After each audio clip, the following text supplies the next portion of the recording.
my name is Rian Cho, and this is my project on the film Eve's Bayou. Eve's Bayou was released in 1997, and it was written and directed by Casey Lemons. She is a black female screenwriter, actor, and director. Before she was behind the camera, she was on camera, and she has roles in films such as Candyman, Silence of the Lambs, and Vampire's Kiss. Eve's Bayou was Lemon's directorial debut, and it had a budget of roughly $4 million. During its opening weekend, it grossed about $3 million, and overall, about $15 million in the box office, and it made it the most successful American independent film of 1997. Eve's Bayou tells the story of the Batiste family in Louisiana, and it focuses on young Eve as she navigates things such as family secrets, betrayal, complex adult dynamics, adult and child dynamics, just things that she shouldn't have to understand at a young age, but she does.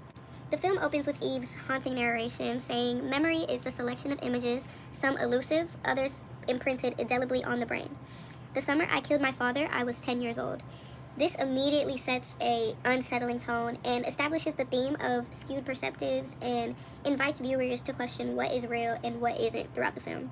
I personally really enjoyed this film. I think it was very well executed. The topic of unreliable narrators and even the harder topics such as trauma and grooming, emotional boundaries, emotional manipulation, infidelity, I think it was very well thought out and very well executed, especially with the amazing actors that were in the film such as Samuel L. Jackson, Journey Smollett, Lynn Whitfield, Megan Good, etc. I think what really drew me into the film was the Southern Gothic drama vibe of it. I really love Southern Gothic films, being a Southern girl. Eve's Bayou went to challenge a lot of common stereotypes about black families and black characters.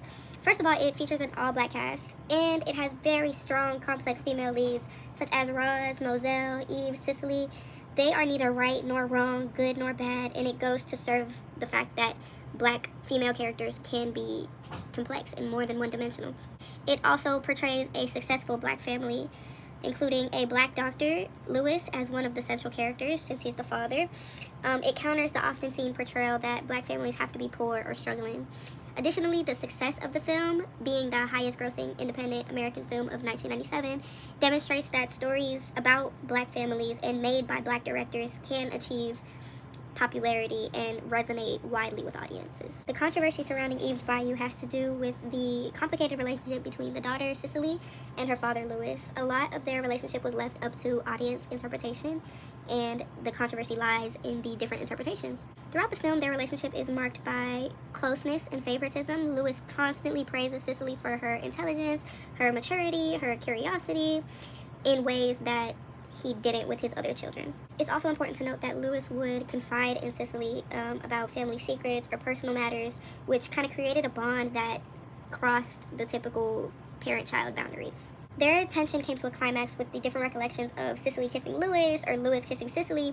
Either way, it's inappropriate. Since the central theme of the movie is that reality is in the eye of the beholder, there were many different recollections of that scene, which left the viewers to interpret what actually happened. In my view, Lewis is clearly in the wrong for even fostering the uncomfortable dynamic that they had and allowing Cicely to develop a skewed perception of him, allowing Cicely to even have that crush on her own father. To me, it felt like he thrived on her attention and on her adoration instead of setting a boundary, which is deeply disturbing to me. But however, some argue that Cicely is at fault, claiming she was fast or manipulated the situation herself, which reflects the ongoing debate about accountability and what really happened in the movie. What's tea? What's the truth? Eve's Bayou was revolutionary for its presentation of a non-stereotypical black family, especially being set in the South. Its central theme was not racism or slavery. It centered the family and the family dynamic itself without having that racial trauma.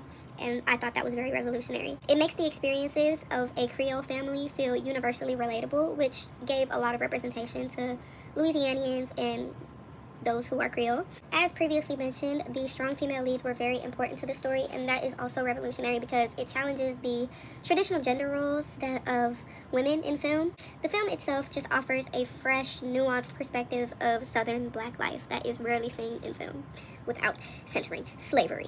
Eve's Bayou richly portrays black culture, particularly Louisiana Creole culture, but black culture. The film opens with a very lively Zydeco scene. Creole is spoken throughout the movie. That's very essential to the movie.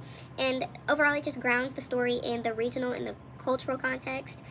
Black spirituality is also central, with elements of voodoo and psychic practices in the narrative. Additionally, the all-black cast reinforces authenticity, black authenticity, presenting a fully real depiction of a black family and black family life that is not often seen. I chose Eve's Bayou because of its complexity and its uniqueness. When I was watching it to pick it for this project, that was my first watch, and I just thought it was very well done and a very beautiful movie.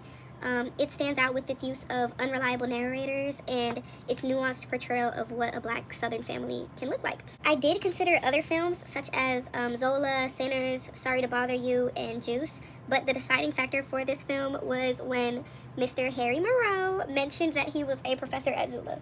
It just felt like a sign. It felt like I had to pick it, because what do you mean you're a professor at my illustrious Xavier University of Louisiana? Overall, I thought this film was very beautiful and very well done, and it explored very tough topics, and it explored things that aren't commonly talked about in the black community. It's very don't ask, don't tell, and Eve's Bayou asked and told, and I really love that. Thank you for watching.